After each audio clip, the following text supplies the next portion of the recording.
إن الحمد لله نحمده ونستعينه ونستغفره ونؤمن به ونتوكل عليه ونعوذ بالله من شرور أنفسنا ومن سيئات أعمالنا من يهده الله فلا مضل له ومن يضلل فلا هادي له وأشهد أن لا إله إلا الله وحده لا شريك له وأشهد أن محمدًا عبده ورسوله أما بعد فأعوذ بالله من الشيطان الرجيم بسم الله الرحمن الرحيم يا أيها الذين آمنوا اتقوا الله حق تقاته ولا تموتن إلا وأنتم مسلمون يا أيها الناس اتقوا ربكم الذي خلقكم من نفس واحدة وخلق منها زوجها وبث منهما رجالا كثيرا ونساء واتقوا الله الذي تساءلون به والأرحام إن الله كان عليكم رقيبا يا أيها الذين آمنوا اتقوا الله وقولوا قولا سديدا يصلح لكم أعمالكم ويغفر لكم ذنوبكم ومن يطع الله ورسوله فقد فاز فوزا عظيما فإن أصدق الحديث كتاب الله وخير الهدي هدي محمد صلى الله عليه وسلم وشر الأمور محدثاتها وكل محدثة بدعة وكل بدعة ضلالة وكل ضلالة في النار. அருளன்பு பண்பின் அளவற்ற உந்தன் திருநாமம் போற்றி துவங்குகின்றேன். அல்லாஹ் சாந்தியும் சமாதானமும் நபி ஸல்லல்லாஹு அலைஹி வஸல்லம் அவர்களின் மீதும் அவர்களுடைய குடும்பத்தார்களின் மீதும் அவர்களின் அடிச்சுவற்றை அடிப்பெறலாது அப்படியே பின்பற்றிய உத்தம சத்திய சஹாபாக்கள், தாபிஈன்கள், தபஉத் தாபிஈன்கள், ஷுஹதாக்கள், சித்தீகீன்கள், சாலிஹீன்கள், குறிப்பாக இம்மஜ்லிஸிலே கூடியிருக்கும் நம் அனைவர்களின் மீதும் இந்த பயானை கேட்கக்கூடிய அத்தனை நபர்களின் மீதும் குறையாது நிலவட்டமாக. கண்ணியத்திற்குரிய அல்லாஹ்வின் அடியார்களே, அல்லாஹு ஜல்ல ஷானுஹு வ தஆலா இந்த உலகம் உங்களுக்கு நிரந்தரமானது இல்லை, மறுமைதான் உங்களுடைய நிலையான உலகம், மறுமைதான் உங்களுடைய லட்சியமாக இருக்க வேண்டும், மறுமைதான் உங்களுடைய குறிக்கோளாக இருக்க வேண்டும் என்ற குர்ஆன் ஷரீஃபிலே திரும்ப திரும்ப நமக்கு பாடம் புகட்டி கொண்டே இருக்கின்றான். அந்த அடிப்படையில் நம் அத்தனை நபர்களுக்கும் தெரியும், நாளை டிசம்பர் 6 ஜனநாயக நாட்டின் சுதந்திர இந்தியாவில் மிகப்பெரிய ஒரு கருப்பு நாள். முஸ்லிம்களுக்கு ஜனநாயகத்தை ஆதரிக்கும், நன்மையானதை நடுநிலையானதை பேசக்கூடிய அத்தனை நபர்களுக்கும் டிசம்பர் 6 ஒரு கருப்பு நாள் தான். டிசம்பர் 6 என்பதை நாம் அடையாளப்படுத்துகின்றோம். ஆனால் 1992 அரபு மாதமாக பிறையாக அது என்னவாக இருந்தது என்பதையும் நான் உங்களுடைய நினைவிற்கு கொண்டு வருகின்றேன். ஹிஜ்ரி 1413 ஆண்டு ஹிஜ்ரி.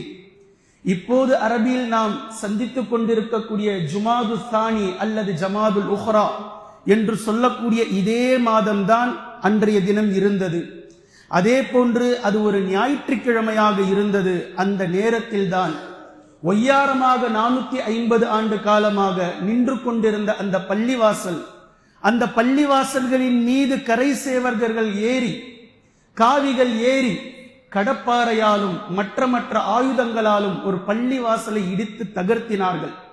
ஒரு பள்ளிவாசலின் மீது ஏறக்கூடிய நேரத்தில் 400 ஆண்டுகளுக்கு மேலாக ஒரு மதம், ஒரு மார்க்கம் இங்கு வழிபட்டு கொண்டிருந்தார்களே, இது அவர்களுடைய புனித சின்னமாயிற்றே, இதன் மீது நாம் ஏறி நிற்கிறோமே, இதை நாம் தகர்க்கிறோமே, இதை நாம் இடிக்கிறோமே என்று கொஞ்சம் கூட மனசாட்சி இல்லாமல், கூச்சம் இல்லாமல் ஏறி நின்று அதை தகர்த்து எறிந்தார்கள்.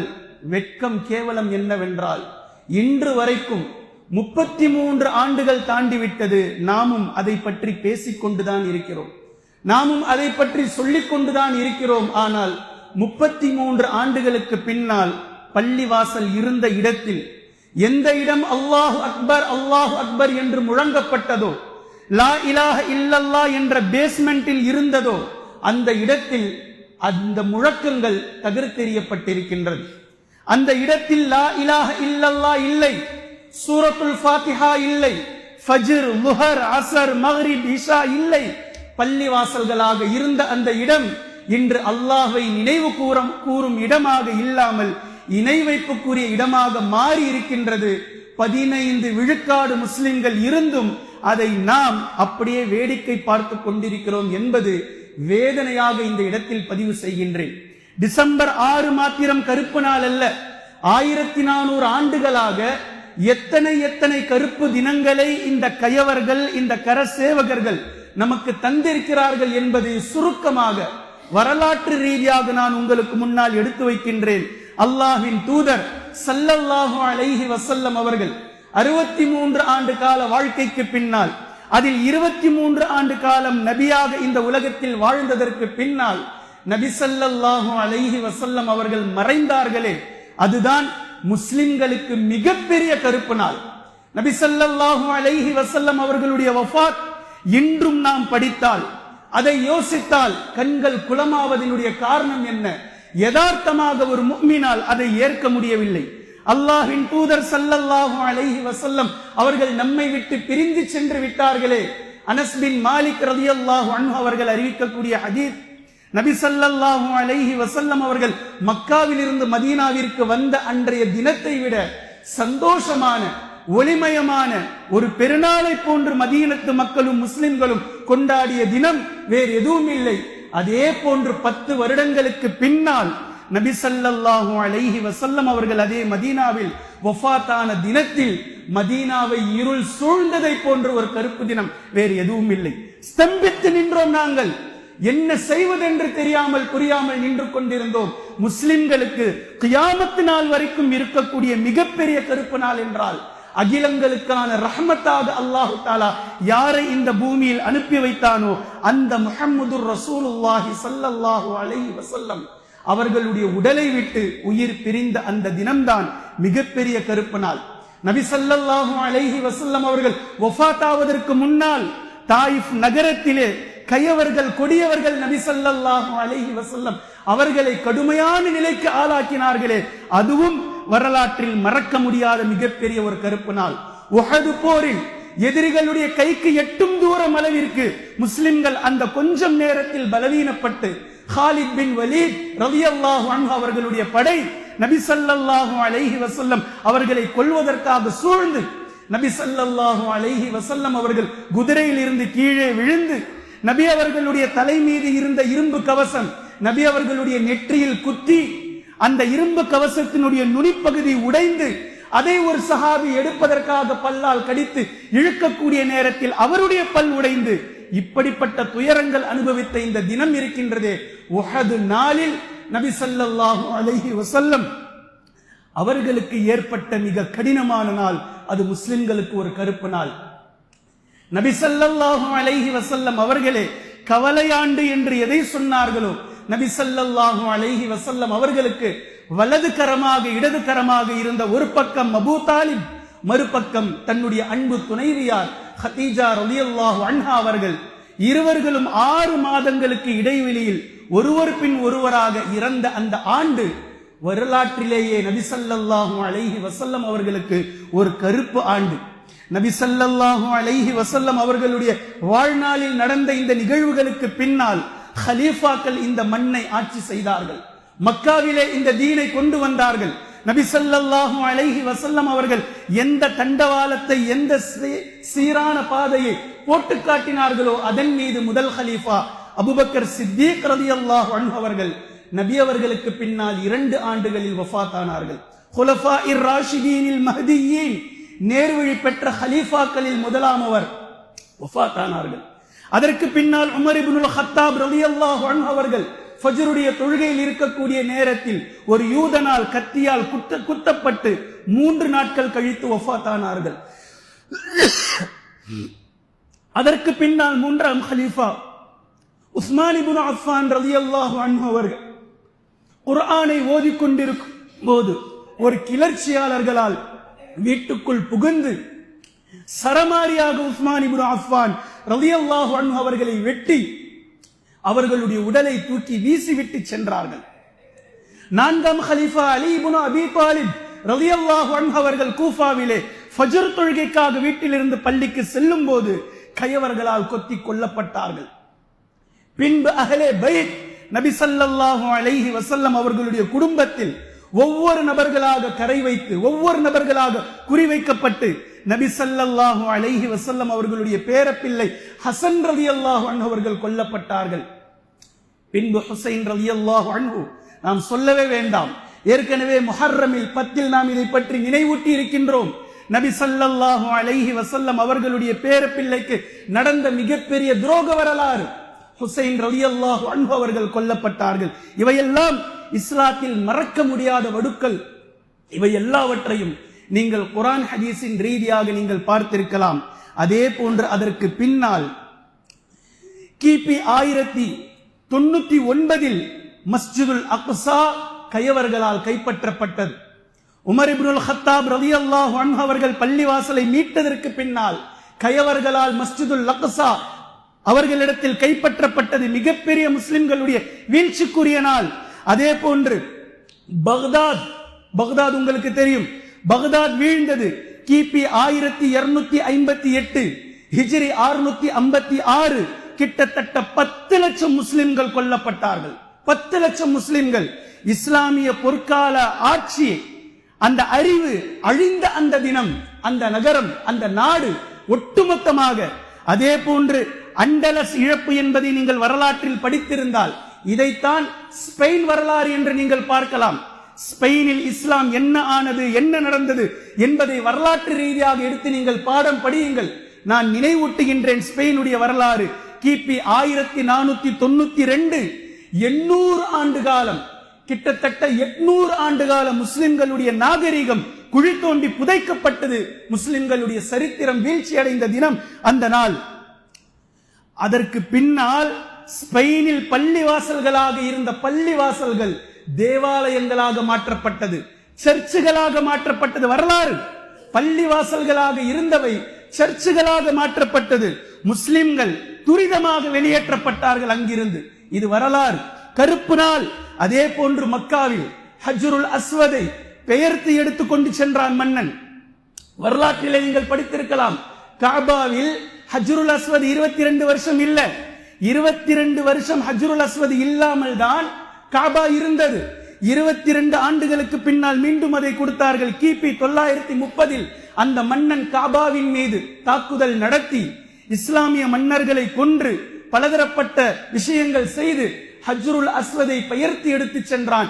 22 ஆண்டுகள் ஹஜ்ருல் அஸ்வத் அங்கு இல்லை. இந்த விஷயம் நாம் நினைவில் வைக்க வேண்டும். பின்பு 22 ஆண்டுகளுக்கு பின்னால் அவனாக அந்த கல்லை கொடுத்தான். அந்த கல் பல துண்டுகளாக இருந்தது. இப்போது நாம் சென்று முத்தமிடக்கூடிய ஹஜ்ருல் அஸ்வத் முழுமையான ஒரு கல் இல்லை, கிட்டத்தட்ட 12 துண்டுகளாக அது மாறிவிட்டது. அந்த 12 துண்டுகளைத்தான் அறிஞர்கள், முற்கால அறிஞர்கள் ஒன்றாக சேர்த்து அதை வெள்ளிப்பட்டையில் போட்டு பூசி முழுமையானதை போன்று வைத்திருக்கிறார்கள். ஆனால் அது துகள் துகளாக ஆக்கப்பட்டு விட்டது அந்த மன்னனால்.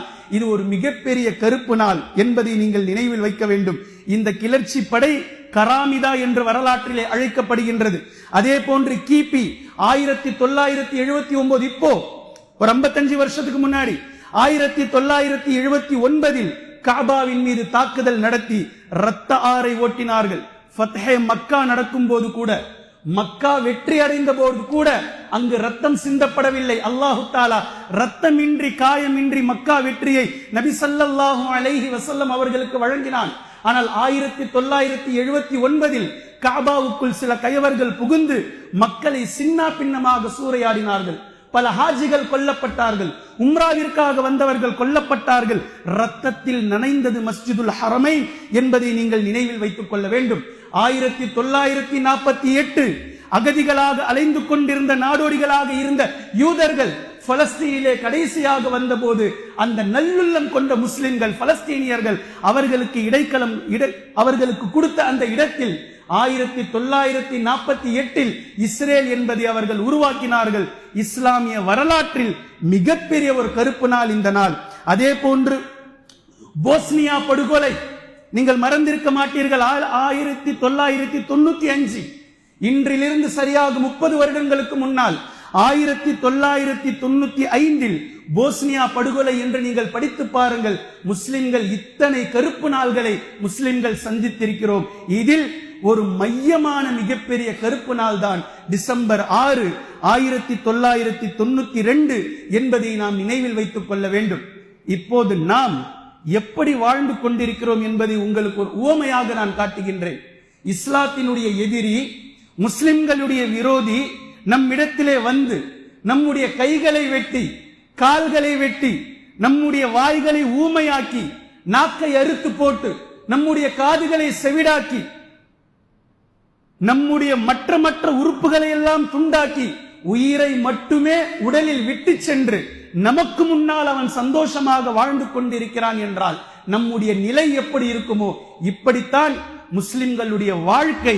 பள்ளிவாசல்கள் இடிக்கப்படுகின்றது, மதர்சாக்கள் மூடப்படுகின்றது, எதிரிகளுடைய சூழ்ச்சிகள் தலைக்கு ஏறி இருக்கின்றது. ஆனால் அதை பற்றி முஸ்லிம்களுக்கு எந்த சிந்தனையும் இல்லை.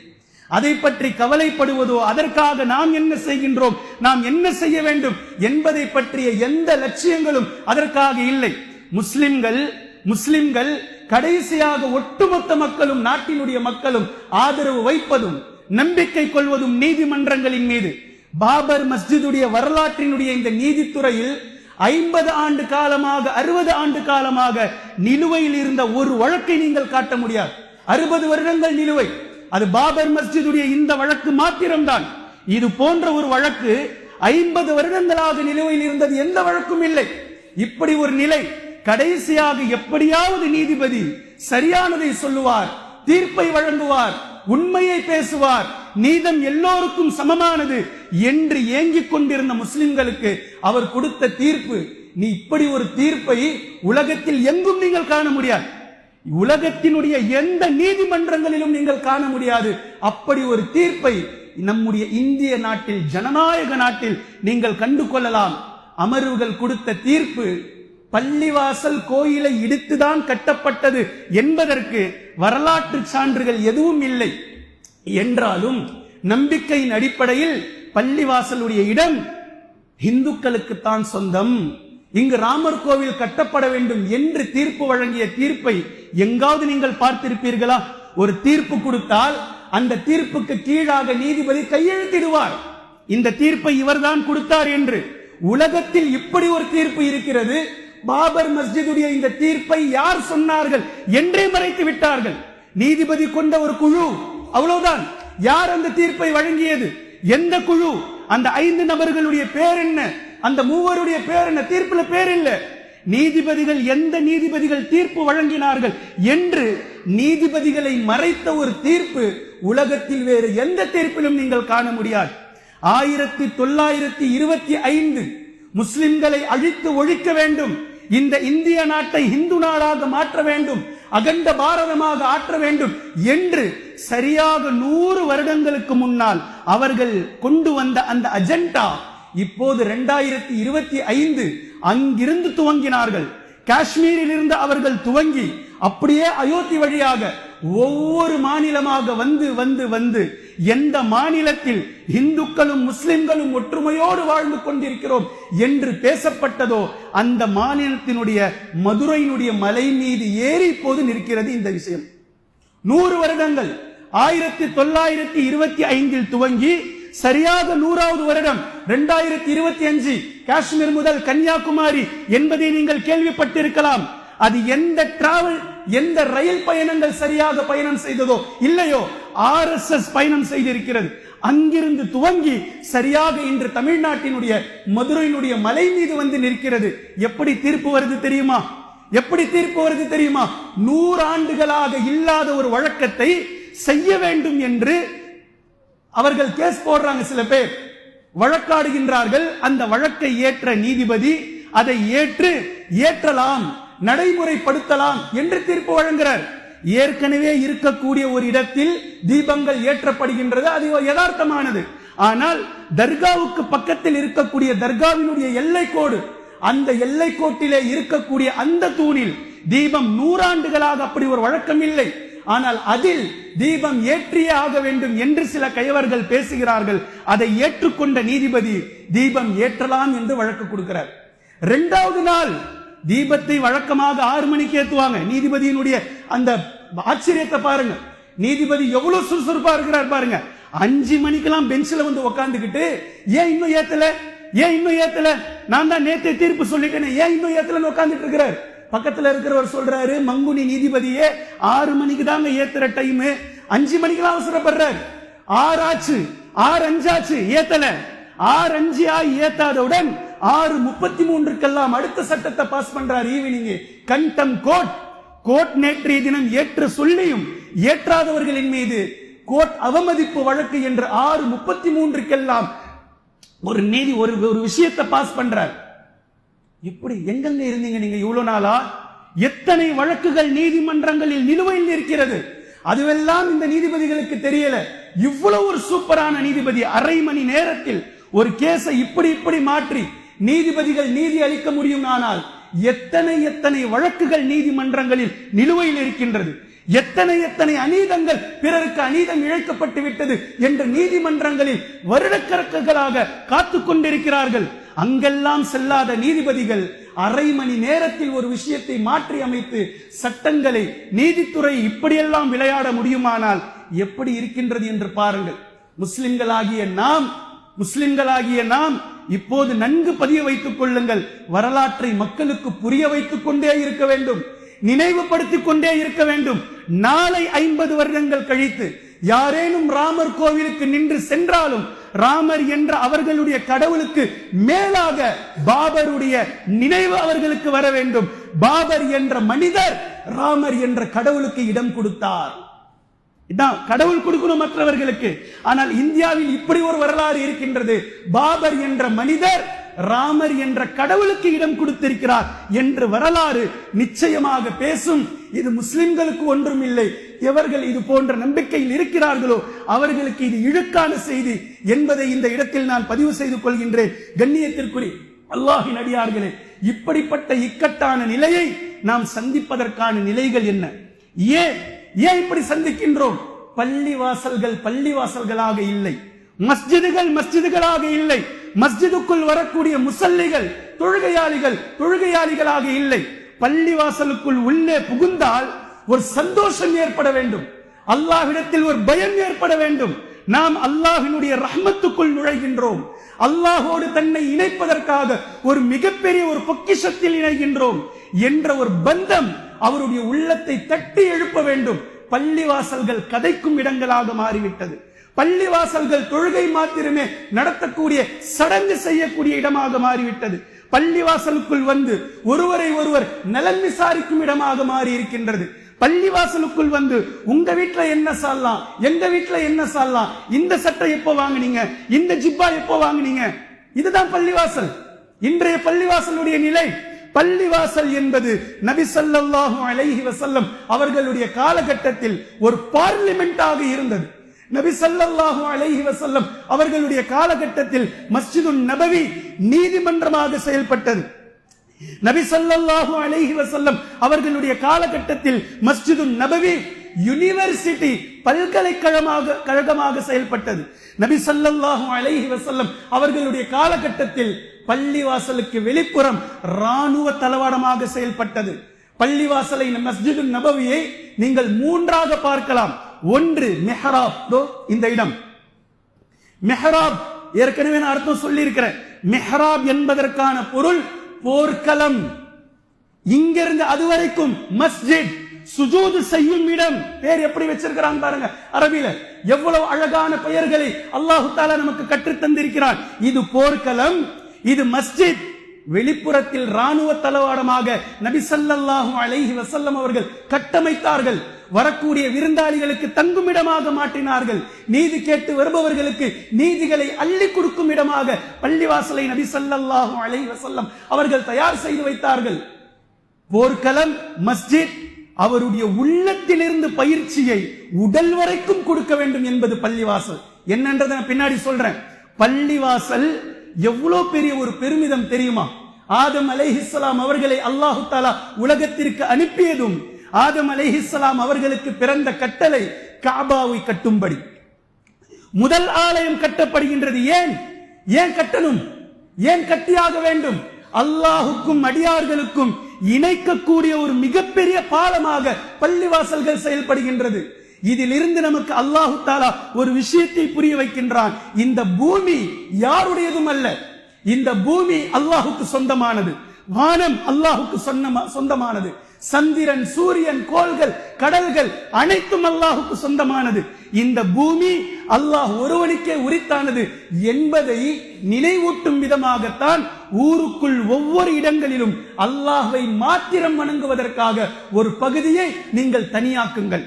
அங்கு சென்று யா அல்லாஹ் இந்த பூமி உனக்கானதுதான், அதனுடைய நினைவூட்டலாக ஒரு பகுதியை நாங்கள் உனக்கு வணங்கும் இடமாக, உனக்கு சிரம் பணியும் இடமாக, உன்னிடத்திலே பணிந்து நிற்கக்கூடிய இடமாக நாங்கள் ஆக்கியிருக்கின்றோம். பள்ளிவாசல்கள் இரண்டு இணைப்புகளை கொடுக்கின்றது. நல்லா கவனிக்கணும் இந்த இடம்.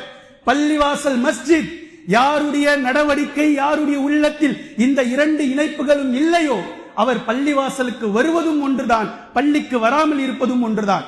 முதலாவது இணைப்பு நம்மை அல்லாஹோடு இணைக்கக்கூடிய இணைப்பு பள்ளிவாசல் செய்கின்றது. நம்மை அல்லாஹோடு இணைக்கக்கூடிய இணைப்பு.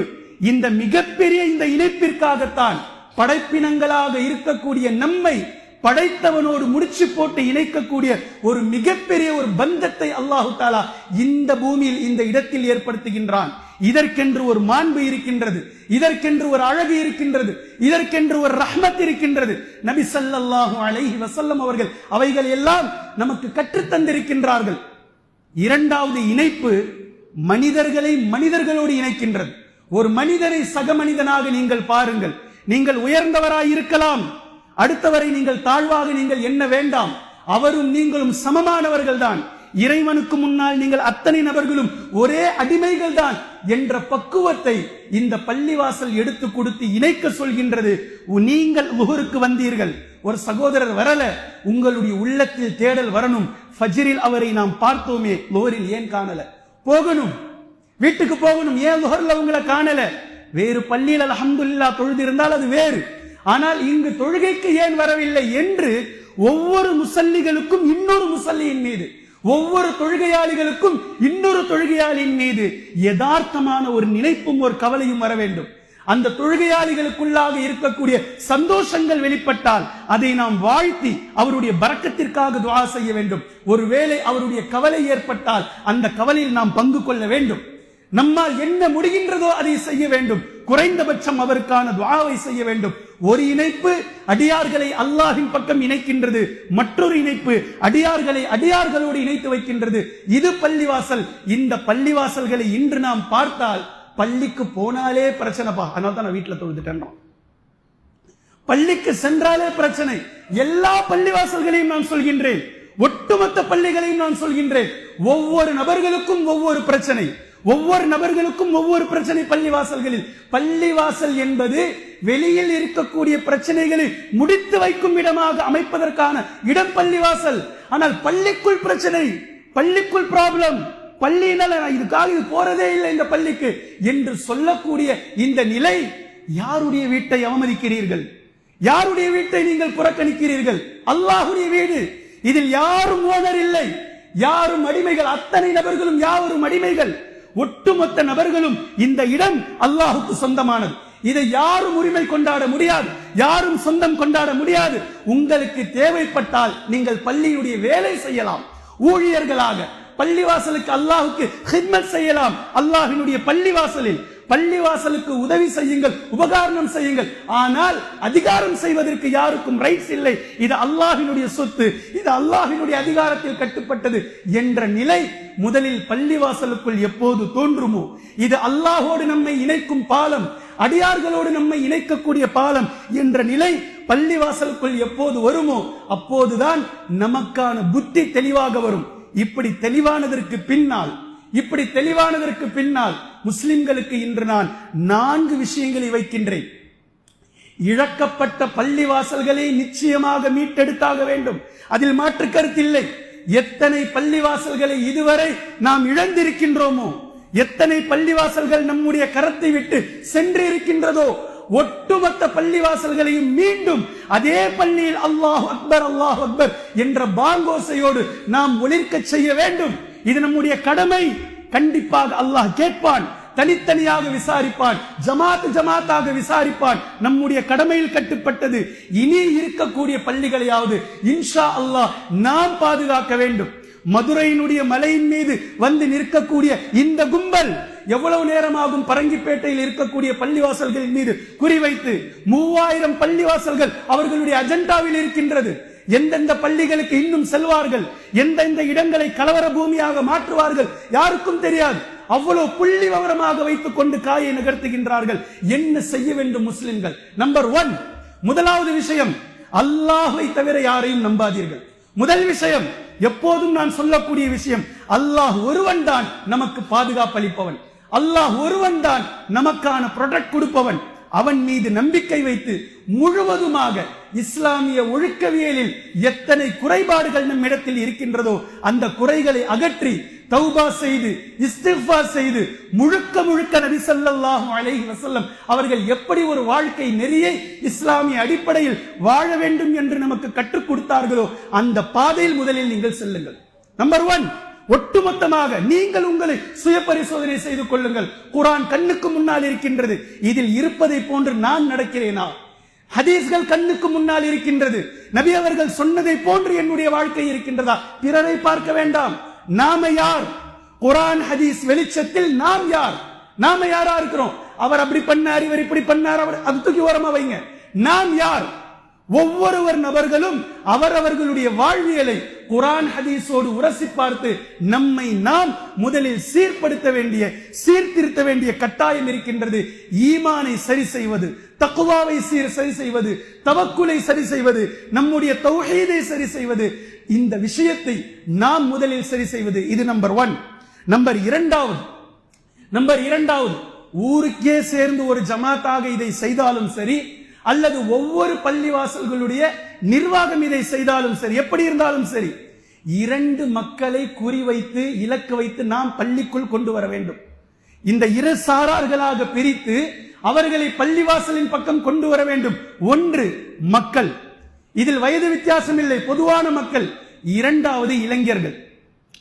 இந்த இரண்டு மக்களையும் இரு சாரார்களையும் பள்ளிவாசலுக்குள் கொண்டு வர வேண்டும். கொண்டு வந்து எத்தனையோ முஸ்லிம்களுக்கு இன்று வரை குர்ஆன் ஓத தெரியல, எத்தனையோ முஸ்லிம்களுக்கு தொழுகை என்றால் என்னவென்று தெரியல, தொழுவது எப்படி என்று தெரியல, வுது செய்வதில் எது ஃபர்லு எது சுன்னத் தெரியல, தொழுகையில் எது சுன்னத் எது ஃபர்லு தெரியல, ஒரு தொழுகைக்கு எத்தனை ரகாத் தெரியல, ஒரு தொழுகையினுடைய முன்பின் சுன்னத்துகள் எவ்வளவு தெரியல, இஸ்லாமிய ஷரியத் சட்டதிட்டங்கள் தெரியல. இதை ஒவ்வொரு பள்ளி வாசல்களும் பொதுவாக மக்களையும் வழிநடத்த வேண்டும், இளைஞர்களை குறிப்பாக வழிநடத்த வேண்டும். இந்த இளைஞர்களுடைய விஷயத்தில் மிகுந்த கவனத்தை நிர்வாகம் செலுத்த வேண்டும், ஊர் ஜமாத் செலுத்த வேண்டும். ஒவ்வொரு வீட்டிலும் 1 அல்லது 2 இளைஞர்கள் இருக்கிறார்கள். நீங்கள் உங்களுடைய இளைஞரை பொறுப்பெடுத்து பள்ளிக்குள் கொண்டு வந்து சேர்ப்பது என்பது உங்களுடைய பொறுப்பு என்பதை நீங்கள் முதலில் விளங்க வேண்டும். நபி ஸல்லல்லாஹு அலைஹி வஸல்லம் அவர்கள் கூறிய ஒரு ஹதீஸ், ஜமாத் தொழுகைக்கு வராமல் இருக்கிறார்களே சிலர்கள், என்னிடத்தில் ஒரு இளைஞர் பட்டாளம் இருக்கின்றது, அந்த பட்டாளத்திடத்தில் நான் சொன்னால் அவர்களுடைய வீட்டின் மீது சுள்ளிகளை பொறுக்கி போட்டு எரித்து விடுவார்கள் என்று சொன்னார்கள் அல்லாஹ்வின் தூதர் ஸல்லல்லாஹு அலைஹி வஸல்லம் அவர்கள். எப்படி பயிற்சி கொடுத்து வச்சிருந்தாங்க பாருங்க நபி அவர்கள் இளைஞர்களை. இன்று இளைஞர்களுக்கு நாம் செய்ய வேண்டிய பொறுப்பு, தீனை ஈமானை அவர்களுக்கு கொடுக்கும் போதே, அதைத்தான் மஸ்ஜிதுன் நபவியினுடைய வெளிப்புறம் ராணுவ தளவாடம் என்று சொன்னேன். இளைஞர்களுக்கு தற்காப்புகளை நிர்வாகம் கற்றுத்தர வேண்டும், பள்ளிவாசல் அதை பொறுப்பெடுத்து செய்ய வேண்டும். அவர்களுடைய உடற்பயிற்சி, அவர்களுடைய ஃபிட்னஸ், ஒரு நிர்வாகம், ஒரு ஜமாத் கவனிக்க வேண்டும். இளைஞராக இருக்கும் போது அவர்கள் பயிற்சி செய்யாவிட்டால் வேறு எப்போது செய்வார்கள்? இளைஞர்களாக இருக்கும் போது அவர்களுடைய உடல் சக்திகள் இந்த தீனுக்காக பயன்படாவிட்டால் வேறு எப்போது பயன்படும்?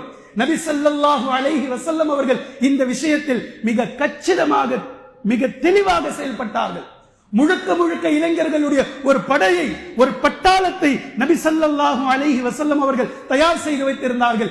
இதைத்தான் நான் சொன்னேன், உள்ளத்தில் இருந்து பயிற்சியை துவங்கி உடல் வரைக்கும் கொடுக்க வேண்டும். உள்ளத்தால் எப்படி ஷைத்தானோடு போராடுவது, உள்ளத்தால் எப்படி ஜிஹாத் செய்வது, பாவங்களை எப்படி விடுவது. கஞ்சாக்கள் இழுக்கும், பலதரப்பட்ட விஷயங்கள் பேஸ்புக் இழுக்கும், இன்ஸ்டா ரீல்ஸ் இழுக்கும் இளைஞர்களை.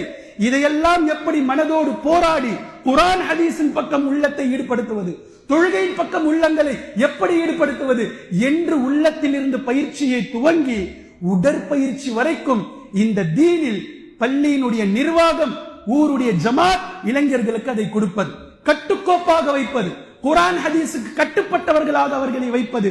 இது போன்ற நிலையை இரண்டாம் நிலை ஒவ்வொரு நிர்வாகம் தனித்தனியாக செய்தாலும் சரி அல்லது ஊர் ஜமாத் சேர்ந்து செய்தாலும் சரி. மூன்றாவது, தாவா பணி மிக முக்கியமானது. இந்த தாவா பணியில் மிக கவனமாக முஸ்லிம் அல்லாதவர்களை நாம் சென்று சந்தித்து அவர்களை பள்ளிக்கு அழைக்க வேண்டும்.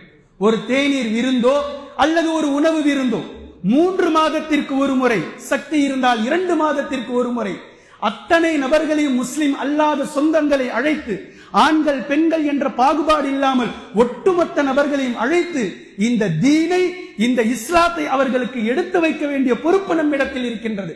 அவர்களுக்கு எழுந்திருக்கக்கூடிய இஸ்லாத்தை பற்றிய சந்தேகங்களுக்கு ஆலிம்கள் இருக்கிறார்கள், மிகப்பெரிய ஆலிம்கள் ஊருக்குள் இருக்கிறார்கள். அழைத்து அவர்களை வைத்து அல்லாஹுக்காக வேலை வாங்குங்கள். மக்களை அழைக்க வேண்டியதுதான் நம்மளுடைய பொறுப்பு. அழைத்து வந்து அமர வைத்து அவர்களை ஒரு விருந்திலே கலக்க வைத்து இந்த தீனை, இஸ்லாத்தை, குர்ஆனையும் ஹதீஸையும் உலமாக்களுடைய வாயிலாக முஸ்லிம் அல்லாத சொந்தங்களுக்கு தாவா பணியாக செய்ய வேண்டும். குறைந்தது 2 மாதங்களுக்கு ஒரு முறை இதை செய்து கொண்டே இருக்க வேண்டும். இன்ஷா அல்லாஹ் இஸ்லாம் எப்படி வளரும் பாருங்க. நம்பர் 4, நான்காவது, சமூக வளர்ச்சிக்காக வித்திட வேண்டும். சமூக பொறுப்பினுடைய மையமாக பள்ளிவாசல்கள் செயல்பட வேண்டும். சமூக பொறுப்பு, யார் ஏழைகள், யார் கணவர் இல்லாமல் இருக்கிறார்கள், எந்தெந்த பெண்கள் விதவைகளாக இருக்கிறார்கள், ஒட்டுமொத்தத்தையும் கணக்கெடுத்து முஸ்லிம்கள், முஸ்லிம் அல்லாதவர்கள் என்ற நிலையில் அந்தந்த ஏழைகளுக்கு குறிப்பாக மாதம் ஒரு முறை அவர்களுக்கு தேவையானதை, அவர்களுக்கானது சமூக பொறுப்பு. இந்த இடத்தில் சென்றால், இந்த பள்ளிவாசலுக்கு சென்றால் இந்த விஷயத்தை அவர்கள் முடித்து தருவார்கள். ஹலாலான முறையில், ஹராமாக இல்லை, ஹராமான விஷயங்கள் இல்லை. அடிப்படை தேவைகள் என்ன இருக்கின்றதோ மக்களுக்கு அந்த தேவைகளை நிவர்த்தி செய்யக்கூடிய அடிப்படையில், அந்தந்த ஏழைகள் அதற்கு பின்னால் தன்னிறைவோடு வாழக்கூடிய ஒரு அடிப்படையில் அவர்களுடைய வாழ்வாதாரத்தை மேம்படுத்த செய்யக்கூடிய சமூக வளர்ச்சியை நாம் செய்ய வேண்டும். இந்த 4 கட்டங்களையும் கண்டிப்பாக ஒவ்வொரு பள்ளிவாசலுடைய நிர்வாகமும் இதை செய்து கொண்டே இருக்குமேயானால் இன்ஷா அல்லாஹ் பள்ளிவாசல்கள் பாதுகாக்கப்படும், இந்த தீன் பாதுகாக்கப்படும், இஸ்லாமிய இளைஞர்கள் பாதுகாக்கப்படுவார்கள். இஸ்லாத்தின் மீது இருக்கக்கூடிய கரும்புள்ளிகள் அகற்றப்பட்டு இஸ்லாம் என்றால் இதுதான் என்று நாம் தாவா செய்யாமலேயே தாவாக்கள் ஒளிரச் செய்யும். இதை இன்ஷா அல்லாஹ் நான் வாத்தியா பள்ளியினுடைய நிர்வாகத்திடத்தில் கூடிய சீக்கிரம் எதிர்பார்க்கிறேன். இன்ஷா அல்லாஹ் இவர்கள் செய்வார்கள் என்று நான் நம்புகின்றேன். அல்லாஹு தஆலா அதற்கு உதவி செய்யட்டும். ஒவ்வொரு பள்ளிவாசல்களுடைய நிர்வாகிகளும் இதை கையில் எடுக்க வேண்டும். இந்த 4 பணிகளையும் இன்ஷா அல்லாஹ் செய்து கொண்டே வர வேண்டும். கண்ணியத்திற்குரிய அல்லாஹ்வின் அடியார்களே, கடைசியாக ஒரு செய்தியை சொல்லி நான் முடிக்கின்றேன். நபி ஸல்லல்லாஹு அலைஹி வஸல்லம் அவர்கள் தொழுகை எப்படி தொழ வேண்டும் என்று கற்றுக் கொடுத்தார்கள். எப்படி தொழுகையை கற்றுக் கொடுத்தார்களோ இதே போன்று தொடை நடுங்கிகளாக இருக்கக்கூடாது என்றும் கற்றுத்தந்தார்கள். ஒரு பலவீனமான முஃமினை விட பலமான முஃமின் அல்லாஹ்விடத்தில் சிறந்தவன் என்று நமக்கு ஏவி இருக்கிறார்கள். நாம் யாரிடத்திலும் தொடை நடுங்கிகளாக இருக்கக்கூடாது. நம்முடைய உரிமையை பேசுகின்றோம், நம்முடைய ஹக்கை நாம் எடுத்து வைக்கின்றோம். 450 ஆண்டு காலமாக ஒய்யாரமாக நின்று கொண்டிருந்த பள்ளிவாசல்களை இதே ஜனநாயக நாட்டில் சில கயவர்கள் இடித்து தகர்ப்பார்கள். இதை பற்றி பேசினால் பிரச்சனை வந்துவிடும் என்று நின்றால் உங்களுடைய பள்ளிவாசலை நீங்கள் பாதுகாக்க மாட்டீர்கள். நீங்கள் எந்த மஹல்லாவில் இருக்கிறீர்களோ அந்த பள்ளிவாசலையும் நாங்கள் இடித்தால் இதே போன்றுதான் பார்த்து கொண்டிருப்பீர்கள். கண்ணியத்திற்குரிய அல்லாஹ்வின் அடியார்களே, நபி ஸல்லல்லாஹு அலைஹி வஸல்லம் அவர்கள் தொழுகையை கற்றுத்தந்ததை போன்று தொடை நடுங்கிகளாக இருக்கக்கூடாது என்பதையும் கற்றுத்தந்தார்கள். அதே போன்று நபி ஸல்லல்லாஹு அலைஹி வஸல்லம் அவர்கள் அல்லாஹ்விடத்தில் எவ்வளவு பணிவாக இருக்க வேண்டும் என்று கற்றுத்தந்தார்களோ, யாரிடத்திலும் குனிந்து செல்லக்கூடாது என்பதையும் கற்றுக் கொடுத்தார்கள். சுயமரியாதையோடு நீங்கள் நில்லுங்கள், இந்த தீன் உங்களை அவ்வளவு உயர்வாக கொண்டு செல்லும். அல்லாஹ்விடத்தில் பணிந்து செல்லுங்கள், அடியார்கள் தீயவர்களிடத்தில் யாரிடத்திலும் குனிந்து செல்ல வேண்டாம் என்றும் நமக்கு கற்றுத்தந்திருக்கிறார்கள். ஈமானை பற்றி பேசிய நபி ஸல்லல்லாஹு அலைஹி வஸல்லம் அவர்கள் ஈட்டி எறிவது எப்படி என்றும் நமக்கு கற்றுத்தந்திருக்கிறார்கள். ஈட்டி எறியக்கூடிய பயிற்சி சஹாபாக்களுக்கு நபி அவர்கள் முன்னின்று கற்றுக் கொடுப்பார்கள். முன்னின்று அதை சரி செய்வார்கள். இதை பற்றி பேசுவார்கள்.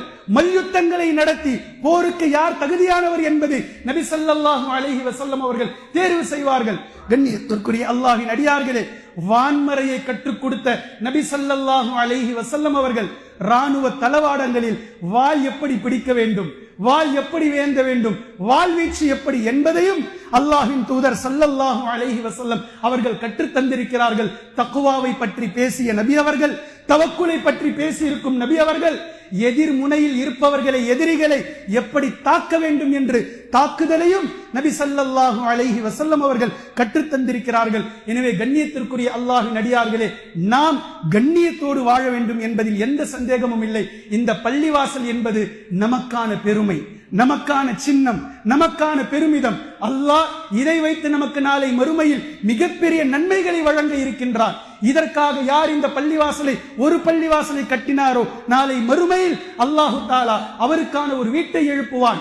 யார் இந்த பள்ளிவாசலில் வேலை செய்கிறார்களோ அவர்களுக்கான அந்தஸ்து உயர்ந்தது.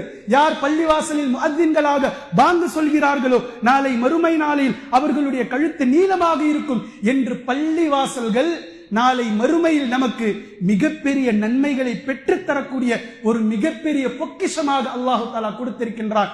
பள்ளி வாசல்கள் என்பது அல்லாஹ்வை போற்றுவதற்காகவும் அல்லாஹ்வை துதிப்பதற்காகவும் மாத்திரம் அல்ல என்பதை நீங்கள் விளங்க வேண்டும்.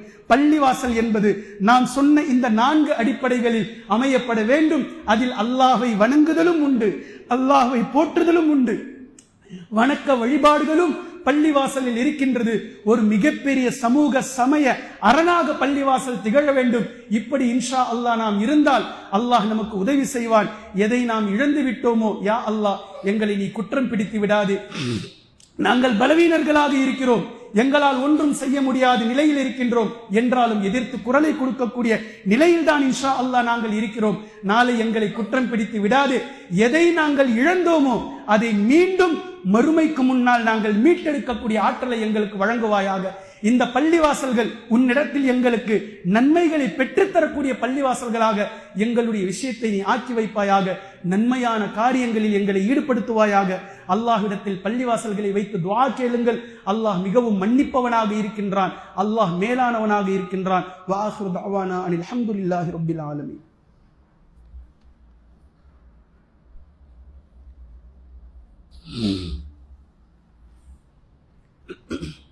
அல்ஹம்துலில்லாஹி ரப்பில் ஆலமீன். கண்ணியத்திற்குரிய அல்லாஹ்வின் அடியார்களே, இந்த 2ஆம் முறையில் 2 விஷயங்களை நான் உங்களுக்கு நினைவுபடுத்துகின்றேன். நம்பர் 1, கடந்த வாரம் ஒரே வாரத்திற்குள் 2 புயல்கள் வங்கக்கடலில் உருவெடுத்தது.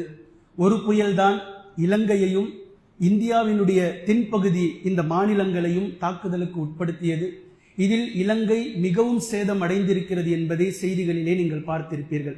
அதே போன்று அங்கிருந்து இன்னும் கொஞ்சம் தூரமாக அந்த பக்கம் உருவான புயல் தாய்லாந்து, இந்தோனேஷியா, தாய்வான் போன்ற பகுதிகளை எல்லாம் கடுமையாக சேதமாக்கி இருப்பதையும் நாம் செய்திகளிலே பார்க்கிறோம். பெரிதாக அந்த செய்திகள் வெளிவரவில்லை, ஆனால் கடுமையான சேதத்தை அவர்கள் சந்தித்திருக்கிறார்கள். சேதங்களை யார் எங்கு எப்போது சந்தித்திருந்தாலும் அவர்கள் அல்லாடி கொண்டிருக்கிறார்கள். அவர்களுக்காக அல்லாஹ்விடத்தில் துஆ கேளுங்கள். அவர்களுக்கு நேரடியாக சென்று உதவி செய்ய முடியாத நிலையில் நாம் இருக்கிறோம். இருந்தாலும் அல்லாஹ்விடத்தில் கையேந்தக்கூடிய துஆ செய்யக்கூடிய நிலையில் நாம் இருக்கிறோம். இன்ஷா அல்லாஹ் அவர்களுக்காக அளவுக்கு அதிகமாக அல்லாஹ்விடத்தில் துஆவை கேளுங்கள். இது நம்பர் 1. நம்பர் 2வது, பலமுறை இதை நாம் நினைவுபடுத்தியிருக்கிறோம், மீண்டும் இந்த முறையும் நான் நினைவுபடுத்துகின்றேன். ஜும்ஆ தொழுகை என்பது ஒரு மிக அழகான ஒரு வழிமுறை. இந்த வழிமுறையை நபி ஸல்லல்லாஹு அலைஹி வஸல்லம் அவர்கள் வெறுமனே 2 ரக்காத்துகள் மாத்திரம் சொல்லிக் கொடுக்காமல் அதற்கு முன்னால் இருக்கக்கூடிய ஒரு ஹுத்துபாவை சேர்த்து நபி ஸல்லல்லாஹு அலைஹி வஸல்லம் அவர்கள் நமக்கு கற்றுத் தந்திருக்கிறார்கள். பாங்கோசை கேட்பதற்கு முன்னால் இருக்கக்கூடிய ஒரு நிலை, பாங்குக்கு பின்னால் இருக்கக்கூடிய மற்றொரு நிலை. பாங்குக்கு முன்னால் 2 வானவர்கள் ஒவ்வொரு பள்ளிவாசலிலும் வெள்ளிக்கிழமை ஸ்பெஷலாக நியமிக்கப்படுகின்றார்கள். பாங்கு சொல்லும் வரைக்கும் அவர்கள் வரக்கூடிய முசல்லிகளை, தொழுகையாளிகளை பதிவு செய்கின்றார்கள். பாங்குக்கு பின்னால் வரக்கூடியவர்களை அவர்கள் பாங்கு சொல்லும் போது தங்களுடைய ஏடுகளை சுருட்டிவிட்டு பள்ளிவாசலுக்குள் வந்து அமர்ந்து விடுகின்றார்கள். அதற்கு பின்னால் வருபவர் மஹல்லாவில் ஜும்மா தொழுதார் என்று கணக்கெடுக்கப்படுவார். ஆனால் வானவர்களுடைய அந்த கணக்கு இருக்குதே, அந்த கணக்கெடுப்பு அதில் இருக்க மாட்டார் என்பதில் எந்த சந்தேகமும் இல்லை. எனவே கண்ணியத்திற்குரிய அல்லாஹ்வின் அடியார்களே, ஜும்ஆ என்பது ஒரு மிகப்பெரிய மதிப்பு, நாம் கொடுக்க வேண்டிய பொக்கிஷமாக அல்லாஹ்வின் புறத்திலிருந்து நமக்கு வழங்கப்பட்டிருக்கின்றது. வாரத்தில் ஒரு நாள், ஒரு மணி நேரம், 1.5 மணி நேரம் அல்லாஹுக்கு கொடுக்க முடியாத அவ்வளவு கேவலமானவர்களா நாம் இருக்கிறோம். அவ்வளவு கேவலமாக நம்ம போயிட்டோம், கீழ்த்தரமாக போயிட்டோம். ஒரு மணி நேரம், 1.5 மணி நேரம் சரியாக பாங்கு சொல்வதற்கு 5 நிமிஷத்துக்கு முன்னாடி பள்ளிக்குள்ள என்ட்ரி, தொழுது முடிச்சுட்டு போய்கிட்டே இருக்கலாம். ஆனால் இதை கூட என்னால் செய்ய முடியாது. ஆனால் நான் கலிமா சொன்ன முஸ்லிம், நான் மற்ற தொழுகைகளை தொழக்கூடிய முஸ்லிம், நான் ஒரு முஸ்லிம். ஆனால் 1 மணி நேரம் வாரத்திற்கு என்னால் பள்ளிக்குள் சென்று அமர முடியாது என்ற இந்த மனோநிலை தயவு செய்து அல்லாஹுக்காக மாற்றியிடுங்கள். பாங்குக்கு முன்னால் பள்ளிவாசலுக்குள் வந்து சேருங்கள். இந்த நன்மை உங்களுக்கு தெரியும். இந்த பள்ளிக்கு தான் இல்லை, எந்த பள்ளி உங்களுக்கு பிடித்திருக்கிறதோ அந்த பள்ளிவாசலுக்கு செல்லுங்கள்.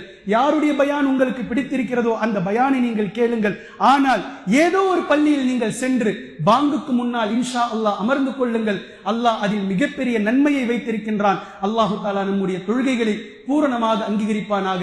இந்த மழையால், வெள்ளத்தால் யாரெல்லாம் பாதிக்கப்பட்டிருக்கிறார்களோ, அவர்கள் எதை இழந்தார்களோ, இம்மையிலும் மறுமையிலும் அல்லாஹு தஆலா அவர்களுக்கு சிறந்த பகரத்தை வழங்குவானாக. அஊது பில்லாஹி மினஷ் ஷைத்தானிர் ரஜீம். பிஸ்மில்லாஹிர் ரஹ்மானிர் ரஹீம். இன்னல்லாஹ யஅமுரு பில் அத்லி வல் இஹ்சான் வ ஈதாஇ தில் குர்பா வ யன்ஹா அனில் ஃபஹ்ஷாஇ வல் முன்கரி வல் பகி يعظكم لعلكم تذكرون اذكروا الله يذكركم وادعوه يستجب لكم والله يعلم ما تصنعون.